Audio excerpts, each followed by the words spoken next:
Hello and welcome everyone in YouTube Variety Stick, and we back again for another video, and this is another phone for Metro by T-Mobile. Today we have the LG K30. This phone, in my opinion, it will be the cheap premium phone. How that works, this is what we are going to find out in this video. So without any further ado, let's find out.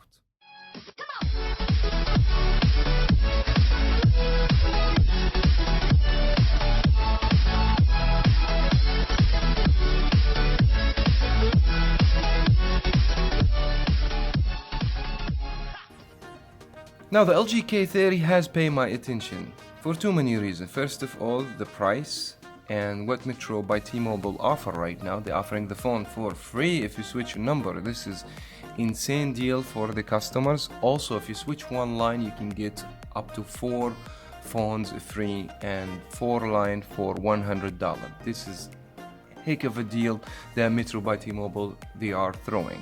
So normally this phone has the price tag value of $179, but normally there is instant rebate for customers starting new activation, or if they are eligible for upgrade, it will be $99. Unless if you switch your number right now, the phone available for free for those new customers. They're gonna be on Metro by T-Mobile. The package of the phone, as familiar, like I'm very familiar with it. I have unboxed a lot of phones. It looks the same, still shows Metro PCS, but not big deal. Here's some of the major specs of the phone. So for GLTE Android, and it should be 8.1, so the latest on the market. Maybe for any other phones, especially budget phones, except the Pixel phone has the Android P. 13 megapixel, this is for the rear, 5 megapixel for the front, 32 gigabyte storage and 2 gigabyte of RAM, 1.4 or quad core processor, and should be Snapdragon 425. The phone has charger and the phone, the SIM, and some information. Let's go ahead and unbox the phone, have first look in this elegant phone and what else comes in the box.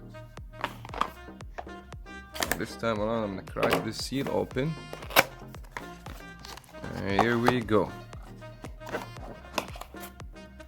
This is how the phone's gonna look, and this phone, by the way, doesn't have, it's not adopting the new ratio 18:9, but this phone is absolutely beautiful. I'll tell you why it's beautiful. It has absolutely the premium feel to it. Here, this part is a plastic, that because the antenna comes, you know what I mean, the top and the bottom. And this is a fingerprint and the power key. The battery is not removable, by the way, but the whole back of the phone is metallic design. So what we also have audio jack, charging USB, mini USB, volume rockers. The battery is not removable, and the battery, it will be 80 milliamp hour battery. This is a little bit disappointing, but as I said, this phone doesn't have the highest specification ever. So let's get the phone turned on and leave it on the side and go ahead and see what else comes in this box.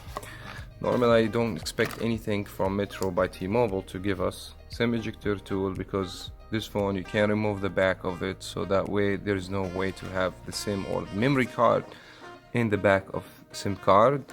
And we have a charger, but we don't have a fast charger.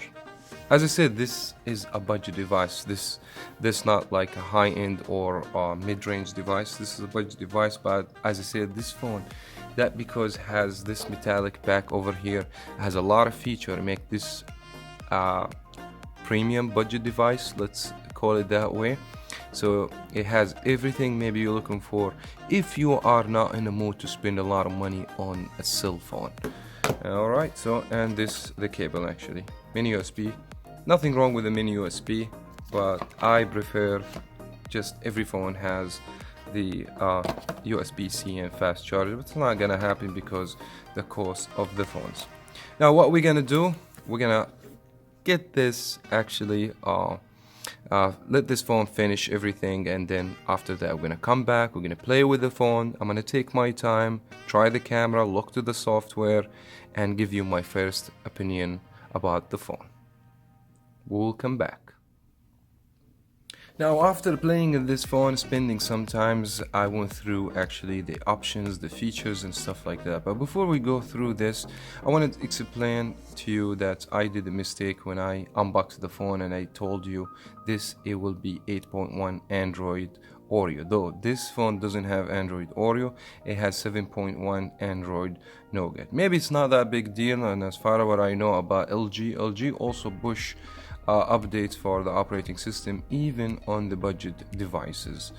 So as you guys see, like, one of the things that paid my attention about this phone, I love the color of the display. So this phone has 5.5 high definition 720p HD quality, and as you guys can see, I kind of fall in love in the display for like a budget device. I'm not saying this phone has the best display ever, but this phone is a budget device, as everybody knows, and this is how actually I evaluate the phone: the price, and then we look to the phone and we can do some compromises about the value and the price. For the price, I would say the screen looks so good, and also the phone feels so good in the hands. Yes, not everywhere it's like a metallic. It's gonna be from here, and this part is metallic, and give the phone very good premium actually grip and feel in the hands.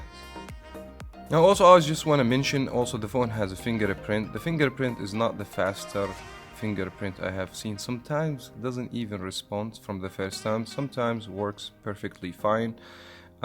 Also, the phone has facial recognition. I always prefer the fingerprint over the facial recognition in these budget phones, because all based on the front camera. There is no actual sensor like what we have seen in the iPhone X that's actually 100% secure, but this feature available for you if you want to do the face recognition.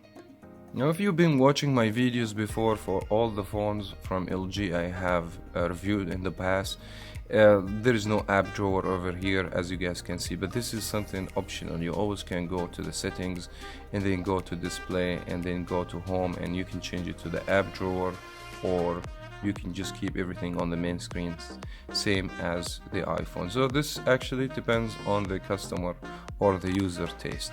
But what I like also about LG, that is everything organized in several pages. You don't have everything in one page when you go to the settings, and this is something, in my opinion, nice. That because you want something related to networks, you can just go over here. You will see the Wi-Fi, the Bluetooth, data, call, everything related to network, sound notification. Everything's categorized and organized nicely in this phone. The display options, there's some themes as well, so if you guys want to change theme, of course you can do that by going over here. You can either choose from the available ones, or you can simply download the new ones. But for me, I'm not big, actually. I like how the phone look as a stock from the company, but if you like that, you can always do themes and stuff like that, because I feel after I do themes or download some launcher, the phone's gonna become more heavy and it's gonna slow down for me. Now, one of the things that's not available in this phone, it will be no NFC. So people ask for NFC or casting, mirror casting and stuff like that. These features is not available in this actually device. But by going to general over here, we're gonna see also the battery performance and smart cleaning. It's something good to has from the phone itself, not going by third-party application to clean the cache to make the RAM faster, so that way no ads pop or anything like that on the phone, which is something I really love. Here's some fingerprint and security, the password or the face recognition, how you set it up, and we have the gaming mode, either to disable it or keep it, that when you start playing games you will be able to see something next to the back pane over here, where you can actually record the game, or you can actually reduce or increase the performance for the GPU in the device. The processor, we have seen phones with the same processor, which is Snapdragon 425. In my opinion, is very good for people who want to play game. As I said, like 2GB RAM maybe is not too enough, but everything has to be compromised with the price. This is what you pay, and this is what you should get.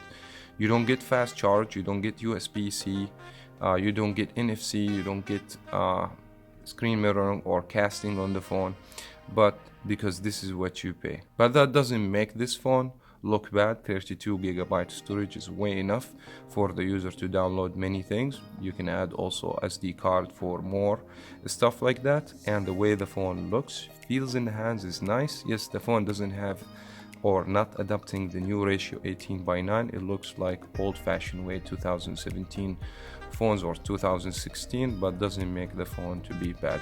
For switching number, get the phone free. I can't complain much about this phone. Maybe another one complain about it, it will be the battery. First of all, we used to get from LG like phones with a removable battery, and a lot of people like that for swapping another battery, get a spare one or replace it if something happens. This is gonna be way more difficult to them actually to do it or replace the battery, and this phone is not that expensive anyways, so it's not worth to open and it's not gonna make it worth for you. So if something happened to this phone or the battery, you probably need to go replace the whole phone. That would be even cheaper for you because the phone is not pricey anyways. Other than that, I kind of like this phone. And also let's go ahead and check some pictures I have taken in the camera. Now, just by going to the camera itself, we won't be able to see too many features or too many things, but for the front-facing camera there is skin tone, give you some filter to your face, so or beauty mode or whatever. Going back to the back camera, actually one thing I should say about the back camera, when you don't have enough lights, don't expect the good pictures. You have to have the right light and then the camera will take. So comparing this, I don't know if you guys also want me to do a comparison between this phone and the Samsung Galaxy J7 Star, but one of the main difference that make you buy the Star over this one, it will be the camera. I mean, the aperture is 2.2 in this one. That doesn't help much with the low light situation, but there's not too many actually features in this camera. But let's go ahead and check some pictures. Here's the skin tone or beauty face. It makes it good. I mean, look at that one, and I have enough lights over here, and still actually it's not the best quality I'm expecting from 13-megapixel camera. Outdoors, of course, you get good pictures, and beauty mode face help a lot with taking nice selfie if you are a selfie fan actually. And I believe that was very much it for this phone in this video. If you guys willing to see a review, please leave this in a comment below, because this is a new phone and I'm interested also to review it, just to give you more actually details, information and experience in this phone. But if you guys want to see this video, please leave this in the comment below. I will be more than happy to make a video comparing this phone to another phone like the LG Stylo 4 or the Samsung Galaxy J7 Star. These phones available through Metro by T-Mobile. And please subscribe if you haven't already here on Variety Stick for more content, and don't forget to give me a like for this video if you guys find this video helpful for you, and hit the bell to be notified if you haven't already, so that way you don't miss any future videos. Thank you so much everyone for watching. As always, we will talk to you in the next video.